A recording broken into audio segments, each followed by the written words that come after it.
G'day viewers, Alan here. Thanks for joining me in the workshop again. In a recent video I was doing some work with holding round things in square holes. It prompted a viewer to ask me, did I have a way of helping him hold a square thing in a round hole? And what he meant was he wanted to grasp square stock, sort of like that, in a lathe chuck.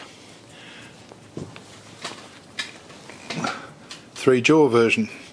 Of course 3 into 4 doesn't, or 4 into 3 doesn't go very well. So he wanted to know whether I could think of a way of making it easier for him to put his 4-jaw, his square stock into a 3-jaw, because he didn't actually have a 4-jaw. Well, let's have a look at this. So first idea was to realise that if I could make the square round, life might get easy. So if I make pieces like this and surround the square stock with it, then when the 3 jaws get tightened up against it, it might work. And I think it does. Let's just I'll just put it into the chuck and you'll see what I'm getting at. So this isn't very practical as it currently stands, so I needed to develop the idea a little bit. And I had several different ideas, and I'll just quickly run through them and then we'll have a look at what worked and what didn't. So first idea was to capture these 2 pieces in the ring. That was starting to get a little bit easier to handle now. And idea was to see whether or not I could make longer versions of these pieces and put it in the vise and in the chuck and just clamp it all up. And I thought that might work, but I was also a bit concerned that putting pressure at these 2 points and then thirdly there might cause this upper what can I call it, collet I suppose, to spread out a little bit. Anyway, it was a stepping stone in my thinking process, and I went from there to thinking, well, maybe I could make a collet chuck for a square peg, because I know actually that such things exist in the 5C collet world. You can get 5C collets which have a square hole, but they don't seem to exist in the ER world, which is what I'm used to. So anyway, I thought, well, perhaps I can make something which will do the job. So I made up a chuck body, a couple of collets and a locking thing. And put a piece of square stock in that.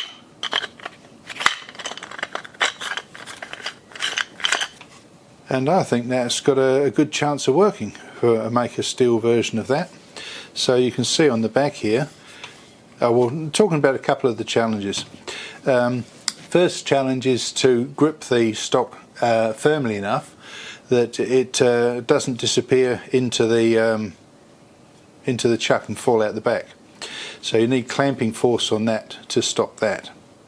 You also need to have some way of transferring the, like if you were to drill into the end, you're going to put torque onto this thing, and that torque's got to be held somewhere. So I thought if I put a square drive on the back of the chuck, that would deal with that situation. And it's sort of a bit of a refinement of, let me just lift this up a touch, I think that might work better.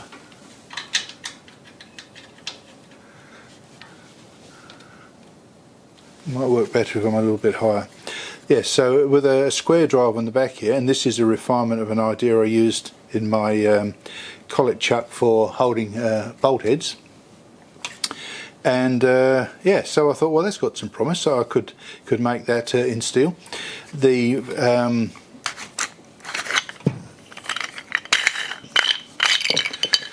taper that I chose to put in there wasn't arbitrary. That's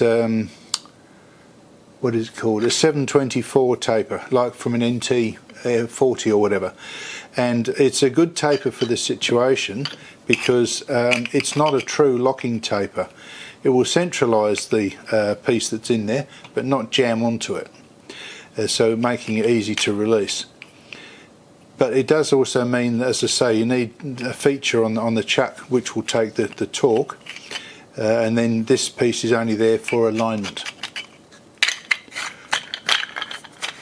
Now I was all set to go ahead and make that, and I had another idea. I thought, well, hang on, I've got something that looks a little bit like that now with an ER 40 collet chuck, and I thought, well, how about if I just make some collets up, sort of mimicking the 5C square drive thing, and see how that works.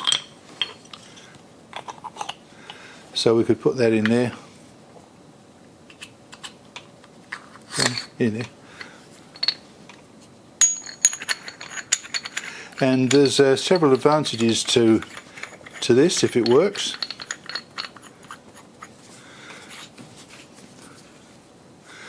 And that's actually got a pretty good grip on that, even with that light tightening. Now I don't have a square drive on the end of this, that's another problem to deal with later. But this is a locking taper in here, and I think if this is we're in steel and that's wound up tight, I reckon that'd have a pretty good grip on there. But you know, thinking about it, I've printed these collet pieces in solid material. I reckon that if I do that up in the vise, they would squeeze their captive in the chuck body. I reckon I could get a pretty good clamp on that. So I think before I go any further with making complicated things in steel, I'm going to have a go at this and seeing how it works with the plastic inserts, because that's very accessible to lots of people. If I make the STL available, you could print your own and Bob's your mother's brother without having to make complicated stuff. But it just might mean I've got to come up with something to transfer the torque on the back here into the chuck body. Anyway, I think it's enough waffle. I'm going to take this over to the lathe and start doing a bit of exploratory turning and seeing what works and what doesn't. Because to make a pair of these sorts of things isn't going to be very easy. They're tapered on both ends in different ways, so yeah, I have to open it up before I can make the square. I don't have a broach, so if I can avoid having to machine these and can just 3D print them, that'd be a big win. So let's go over to the lathe and see what happens. Right, over at the lathe I have the tester piece of 20 square material mounted in the collet chuck, and to stop it being pushed through, I'll put my backstop into the chuck, so that'll just press on the back of that and stop it going anywhere. Now that's just something I made up ages ago, just sits in the back of the chuck. So now when I put that in there,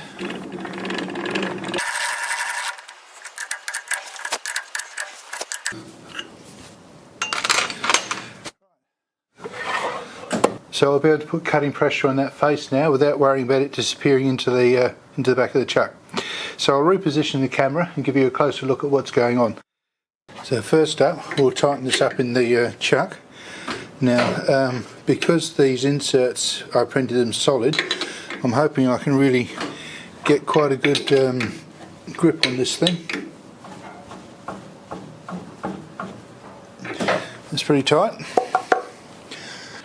So we'll start with the facing operation and a 0.2mm depth of cut. I've set the speed at 560 RPM and we'll get carried away. And I'll start off with a manual feed and then switch to automatic if I start getting a bit confident with it.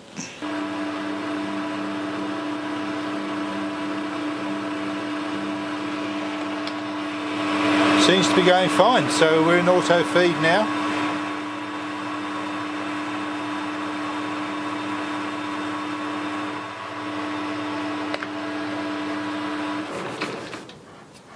Hasn't left a very nice cut, but that's a combination of things I expect. This is just ordinary mild steel, and I didn't check the tip. Maybe the tip isn't so good. We'll do another cut and see if we can get a better result.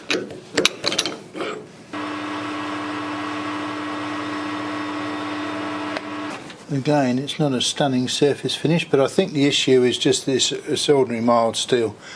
But more importantly, it seems that the chuck is holding it just fine.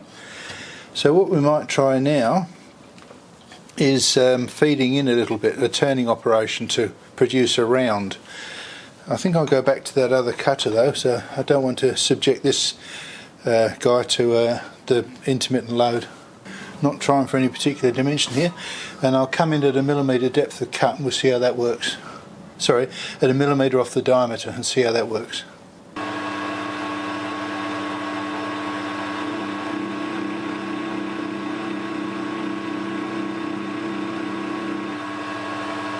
There's no problem with that.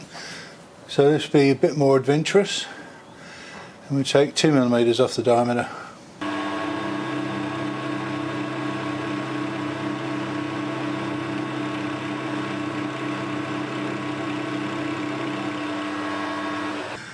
I have a feeling that that was starting to slip in the chuck a little bit. Let's just see whether I can get it any tighter. No, that's pretty much it. So I think we're might be starting to see some limits here. That with this 20mm stuff, it might have to have a drive on the back to take the load that this cutter's putting on it. But we'll try another one at 2 deep and see how that goes. So I fed it more cautiously then, and that seemed to do alright actually. Alright, let's try another 2. And I think I might even go for a bit of auto feed now too.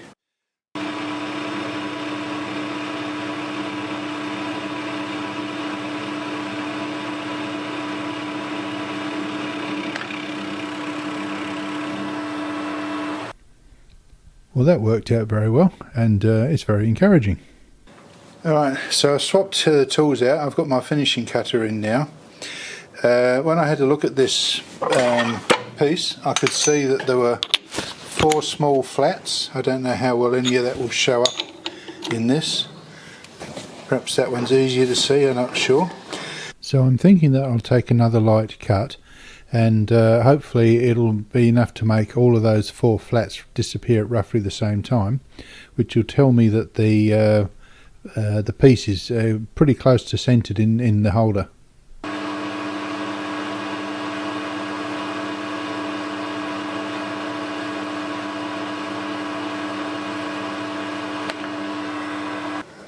Well, that took all of the flats. So I tell you what, I reckon that bit of square stock was pretty well centered in there. The surface finish here isn't very good, so I better check the insert. So the tip was chipped, so I've turned round to a new corner, and we'll give it a very light pass at 0.1 off the diameter, and see how much that cleans up. Might even make it 0.2 off the diameter actually.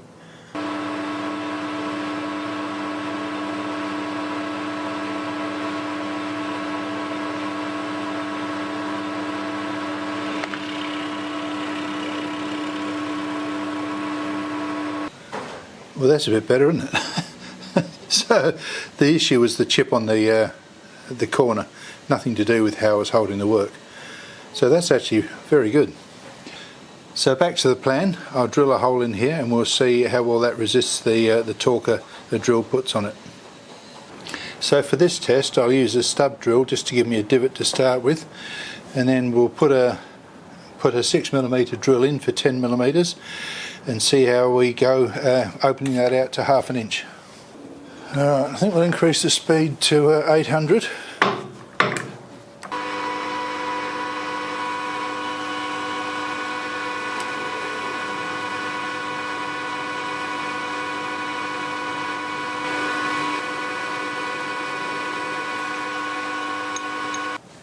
Well, that didn't seem to cause any problems, did it?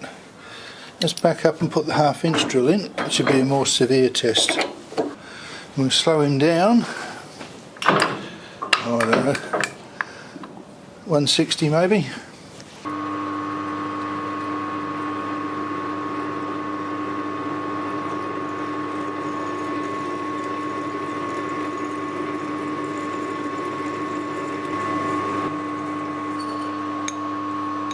Well, I don't think there was anything wrong with that. I stopped when I hit the bottom of the pilot hole. I think it'd be asking too much to put a ½ inch in with no pilot, so I'm not going to try. Not least because it would generate quite a bit of heat, and this PLA has a relatively low melting point, which actually raises another opportunity. I've got a friend who's got some PLC, I think it's called. It's a carbon impregnated filament, nylon based, carbon impregnated, and it has a much higher melting point, and it's reputedly really tough stuff. So it'd be interesting to see how differently those collets would perform, and I'd have more faith that they could tolerate the heat that this would generate with no pilot. Anyway, that's really encouraging. So let's pull this out and have a proper look.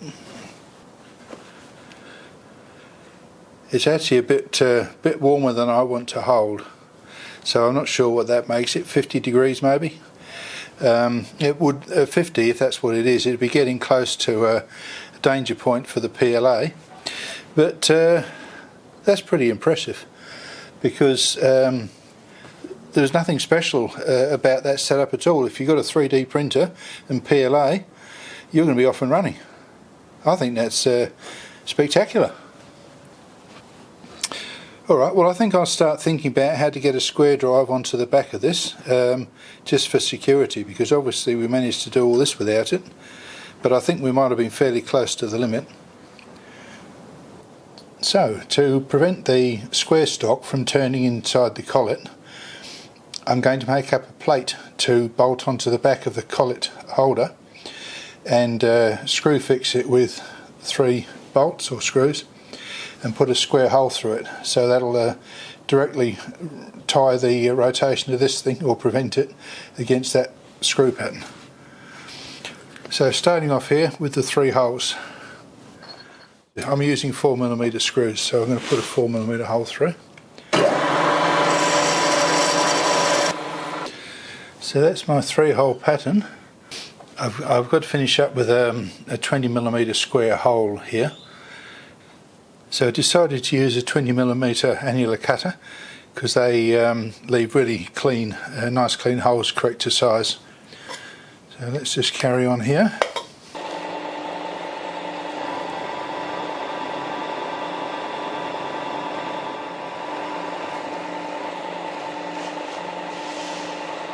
So I just realised that the rotational orientation of the square hole is irrelevant, so I'm going to do it where it's easy for me. So the plan is to drill holes at each of the 4 corners, and then use with a 3mm or thereabouts drill, and then use a 5mm end mill to clean it out, and that will get pretty close to a square, and perhaps just a final touch with a file.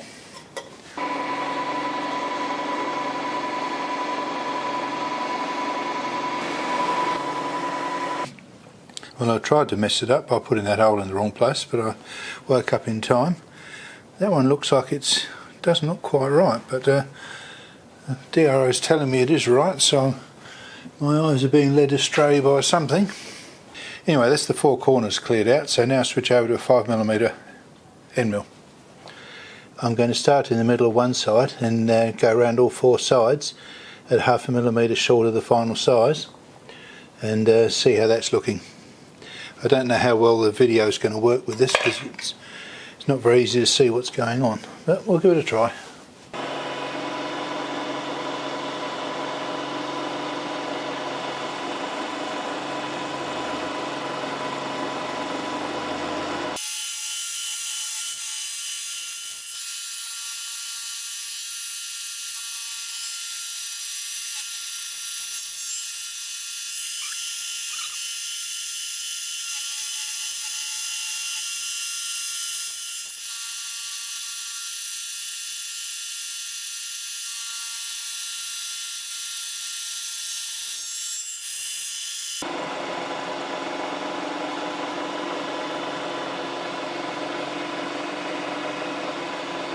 We're back to where we started.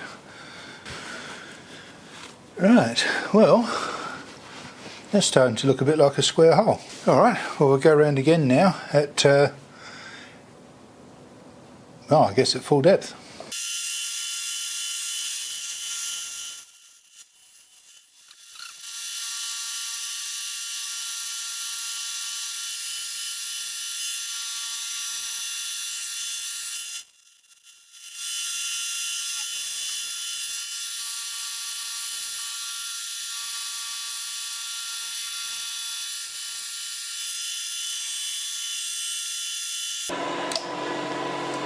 So that should be pretty close.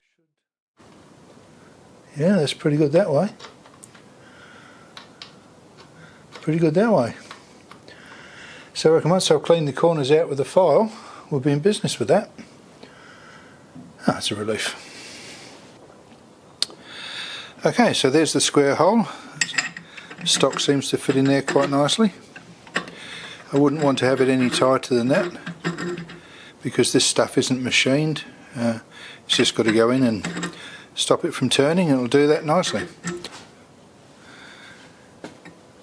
So now I just have to drill that bolt pattern onto the back of the collet block, tap the holes, and she's done. Right, well that's drilled and tapped the 3 holes, M4, and this is pretty tough stuff. So you can share my trepidation as we see whether this is going to work or it won't.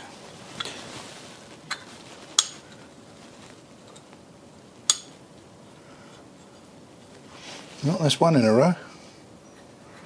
There's 2 in a row. Lucky last, hopefully. Oh yeah.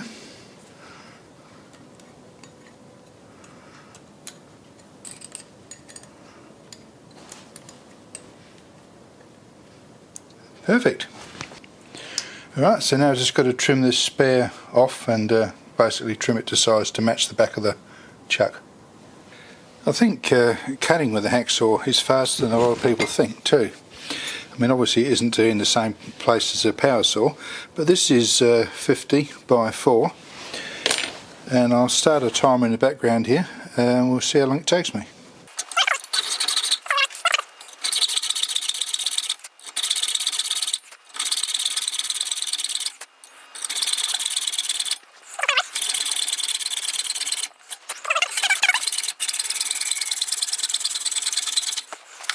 Of course, it's just dawned on me. I can check the video to see how long that took. These are the blades I use. Hard, I never bother with the flexible ones, they're a pain in the butt. 18 teeth per inch for thicker material, and it took me about 10 minutes all up to trim this to size, and it was quite easy to leave little clean up margins. You can see my cut lines. So it's quite easy to make cuts within probably 0.5 millimetre tolerance.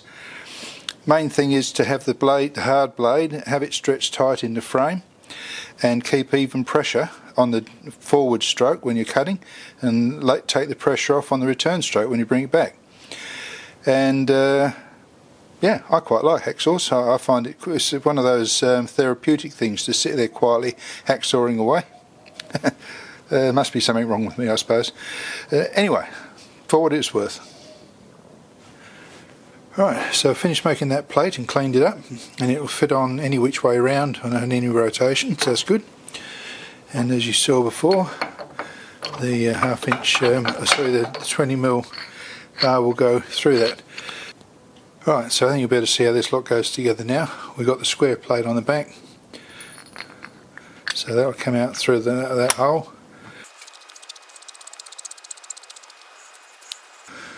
And there we have it. Right, so back at the lathe, I've mounted this thing in the chuck, and I've got a backstop behind this. So we've got to find the square hole.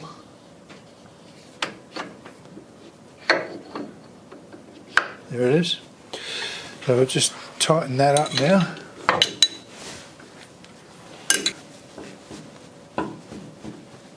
That's tight enough.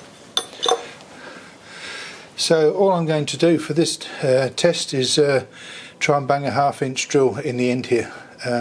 We're at some distance from the plastic, so hopefully the heat here won't be enough to cause a grief there, and the purpose of the test is just to check the operation of that square drive. If it works, I'm only going to go for about 10mm, just a proof of concept.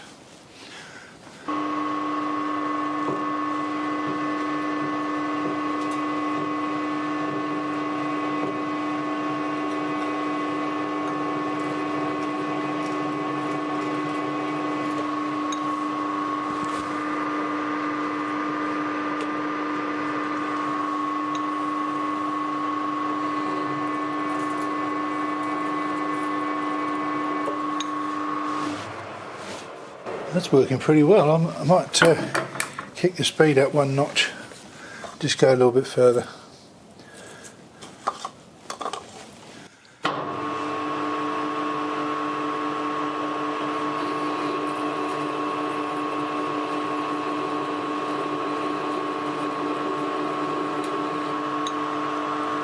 Well, I think that's proved what I wanted to. So you can use these plastic collets if you give it a bit of support, backstop and the drive, square drive. Now, something else I want to test here. A friend of mine who has access to a slightly upgraded printer to mine printed these little beauties off. These are the same as the collets that are in there, but in the carbon reinforced nylon material. So I'm going to switch them over and see how they cope without these extras.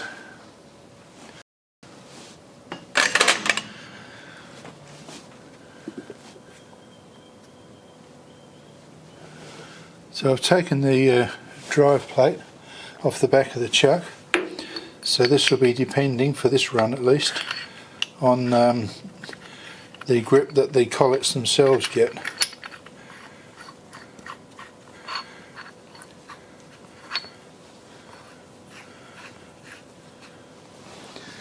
And I'll pull it back from the backstop.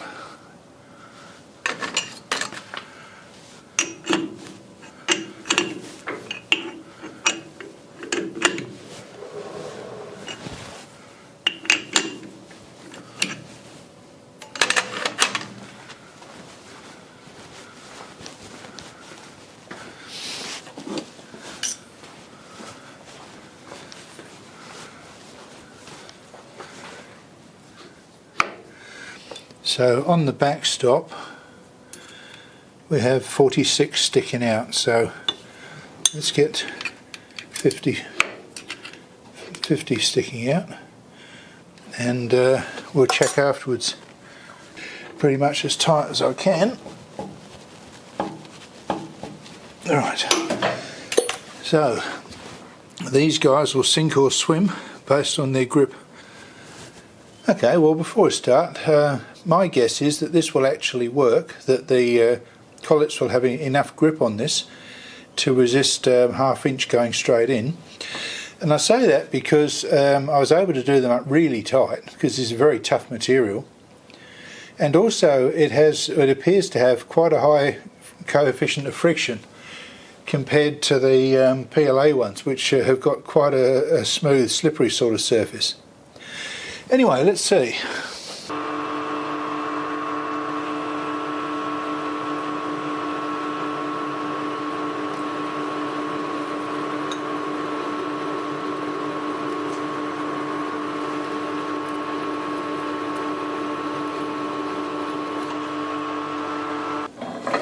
Well, it certainly had the grip to resist the twist. Let's check whether it, and it's still got 50 sticking out. So it passed on both accounts. It held it against the torque, and it didn't let it slide. So the last test here is actually for one of my viewers who asked a question which kicked off this whole project. He asked if I knew any way of getting hold of square stuff in a 3-jaw chuck. It turns out that he has ER32 collets, so this is for you. Let's see if this works. These are the nylon, carbon reinforced nylon. There's no backstop, there's no drive dog on the back, so this is, we'll see what we get.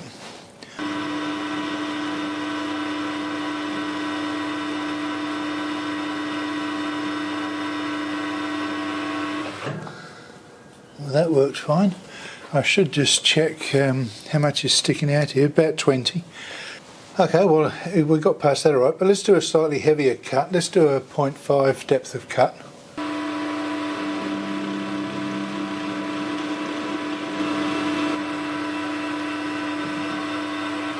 Well, that went fine. I probably should have been going faster. I was only doing 500 there. Probably should have been up at 800. But anyway, that worked fine. So that would be 20 less half yes. Alright, well that's good. Let's try drilling a hole. I don't think we'll be putting an inch drill, a half-inch drill into it, but that's maybe 3/8. This drill is actually 25/64. My 3/8 drill isn't split point, so I don't think that'll be a fair ask.